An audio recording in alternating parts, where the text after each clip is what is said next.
High court sanction of investigation ಸರಿ ಇದೆ ಅಂತ ತೀರ್ಪು ಕೊಟ್ಟ ಬೆನ್ನಲ್ಲೇ ಸಿಎಂಗೆ ಎಫ್ಐಆರ್ನ ಸಂಕಷ್ಟ ಜೋರಾಗ್ತಾ ಇದೆ. ಸಿಎಂ ಸಿದ್ದರಾಮಯ್ಯ ವಿರುದ್ಧ ಇವತ್ತೇ ಎಫ್ಐಆರ್ ದಾಖಲಾಗುತ್ತಾ? ಕೆಲವೇ ಕ್ಷಣಗಳಲ್ಲಿ ಜನಪ್ರತಿನಿಧಿಗಳ ನ್ಯಾಯಾಲಯ ಆದೇಶವನ್ನ ಹೊರಡಿಸುವಂತಹ ಸಾಧ್ಯತೆ ಇದೆ. ತನಿಖೆಗೆ ಹೈಕೋರ್ಟ್ ಆದೇಶ ಕೊಟ್ಟ ಬೆನ್ನಲ್ಲೇ, ಅಂದ್ರೆ ಸ್ಯಾಂಕ್ಷನ್ ಆಫ್ ಇನ್ವೆಸ್ಟಿಗೇಷನ್ ಆದೇಶ ಕೊಟ್ಟ ಬೆನ್ನಲ್ಲೇ ಎಫ್ಐಆರ್ ಕುರಿತಂತೆ ಭವಿಷ್ಯ ಏನಾಗುತ್ತೆ ಅನ್ನೋ ಪ್ರಶ್ನೆ ಇದೆ. ಪಿಸಿಆರ್ ಅನ್ನ ದಾಖಲು ಮಾಡಲಾಗಿತ್ತು ದೂರುದಾರರಿಂದ. ಪ್ರತ್ಯೇಕವಾಗಿ ಪ್ರಕರಣಗಳ ವಿಚಾರಣೆಯನ್ನ ನಡೆಸಿದ್ರು. ಅದರಲ್ಲಿ ಸ್ನೇಹಮಯಿ ಕೃಷ್ಣ ಅವರ ಪ್ರಕರಣ ಆಲ್ಮೋಸ್ಟ್ ಕನ್ಕ್ಲೂಡ್ನ ಹಂತಕ್ಕೆ ಬಂದು ತೀರ್ಪನ್ನ ಕಾಯ್ದಿರಿಸಿದ್ರು.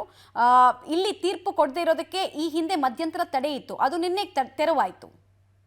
ಡೀಟೇಲ್ಸ್ ಕೊಡ್ತಾರೆ ಮುರಳಿ. ಈಗ ಕಂಪ್ಲೀಟ್ ಆಗಿ ವಾದ ಪ್ರತಿವಾದಗಳು ಕನ್ಕ್ಲೂಡ್ ಆಗಿದೆಯಾ? ಎನಿ ಮೂಮೆಂಟ್ ಅಂದ್ರೆ ಏನಾದರೂ ಸಮಯ, ಇಂಥ ಸಮಯದಲ್ಲಿ ತೀರ್ಪು ಹೊರಬೀಳಬಹುದು ಅನ್ನೋದ್ರ ಅಪ್ಡೇಟ್ ಏನಾದರೂ ಸಿಗ್ತಾ ಇದೆಯಾ? ಡೀಟೇಲ್ಸ್ ಏನೇನು ಸಿಗ್ತಾ ಇದೆ?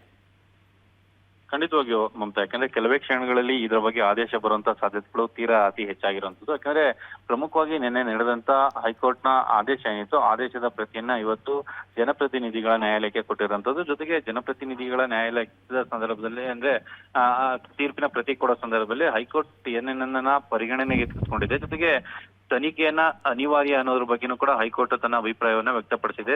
ತನ್ನ ಆದೇಶದ ಪ್ರತಿಯಲ್ಲಿ ಅನ್ನೋದ್ರ ಬಗ್ಗೆ ಜನಪ್ರತಿನಿಧಿ ನ್ಯಾಯಾಲಯಕ್ಕೆ ಒಂದು ಮನವರಿಕೆ ಮಾಡುವಂತ ಪ್ರಯತ್ನಗಳನ್ನು ಕೂಡ ಮಾಡಲಾಯಿತು ಇವತ್ತು. ಅಂದ್ರೆ ಸ್ನೇಹಮಯಿ ಕೃಷ್ಣ ಪರ ವಕೀಲರು ಜೊತೆಗೆ ಆ ಸಂದರ್ಭದಲ್ಲಿ ನ್ಯಾಯಾಧೀಶರು ಕೂಡ ಒಂದು ಪ್ರಶ್ನೆನ ಕೇಳ್ತಾರೆ. ಈಗ ಸಿಆರ್ಪಿಸಿಯಲ್ಲಿ ಈ ಪ್ರಕರಣವನ್ನ ತನಿಖೆ ಮಾಡ್ಲಿಕ್ಕೆ ಕೊಡ್ಬೇಕಾ ಅಥವಾ BNSS ಅಲ್ಲಿ ತನಿಖೆ ಮಾಡ್ಲಿಕ್ಕೆ ಕೊಡ್ಬೇಕಾ ಅನ್ನೋದ್ರ ಬಗ್ಗೆ ಒಂದು ಮನವಿ ಏನಂದ್ರೆ ಸ್ಪಷ್ಟನೆಯನ್ನ ಕೇಳ್ತಾರೆ. ಆ ಸ್ಪಷ್ಟನೆಯನ್ನ ಕೇಳಿದ ಸಂದರ್ಭದಲ್ಲಿ ಏನು ಸ್ನೇಹಮಯಿ ಕೃಷ್ಣ ಪರ ವಕೀಲ ಲಕ್ಷ್ಮೀ ಅಯ್ಯಂಗಾರು ಒಂದು ಸ್ಪಷ್ಟನೆಯನ್ನ ಕೊಟ್ಟಿರುವಂತದ್ದು. ಸಿಆರ್ಪಿಸಿಯಲ್ಲಿ ತನಿಖೆ ಆಗ್ಲಿ ಮತ್ತೆ ದೋಷಾರೋಪ ಪಟ್ಟಿಯನ್ನ ಹಾಕೋ ಸಂದರ್ಭದಲ್ಲಿ BNSS ನ ಆಧಾರದ ಮೇಲೆ ದೋಷಾರೋಪ ಪಟ್ಟಿಯನ್ನ ಹಾಕಬಹುದು ಅಂತ ಹೇಳಿ ಕೂಡ ಒಂದು ಮನವಿಯನ್ನ ಮಾಡಿರುವಂತದ್ದು. ಈ ಎರಡು ಕನ್ಫ್ಯೂಷನ್ ಏನಿತ್ತು ಅದರ ಬಗ್ಗೆ ಬೇರೆ ಬೇರೆ ಕೋರ್ಟ್ ನ ಆದೇಶಗಳಿದಾವೆ, ಹೈಕೋರ್ಟ್ ನ ಆದೇಶ, ಸುಪ್ರೀಂ ಕೋರ್ಟ್ ನ ಆದೇಶಗಳಿದಾವೆ. ಅದನ್ನೆಲ್ಲ ಕೂಡ ಸಬ್ಮಿಷನ್ ಅನ್ನ ಮಾಡಲಾಗಿದೆ. ಇನ್ನ ಈಗ ಈ ಅರ್ಜಿ ವಿಚಾರಣೆಯನ್ನ ಒಂದಷ್ಟು ಕಾಲ ಮುಂದೂಡಿಕೆಯನ್ನ ಮಾಡಿದ್ದಾರೆ. ಬಹುತೇಕ ಇನ್ನೊಂದು 30-35 ನಿಮಿಷದ ಒಳಗಾಗಿ ಇದರ ಬಗ್ಗೆ ಒಂದು ಇತ್ಯರ್ಥ ಆಗುವಂತ ಸಾಧ್ಯತೆಗಳು ಇರುವಂತದ್ದು. ಮಮತಾ, ಆಲ್ ರೈಟ್, ಧನ್ಯವಾದ ಮುರಳಿ ತಮ್ಮೆಲ್ಲ ಮಾಹಿತಿಗಾಗಿ.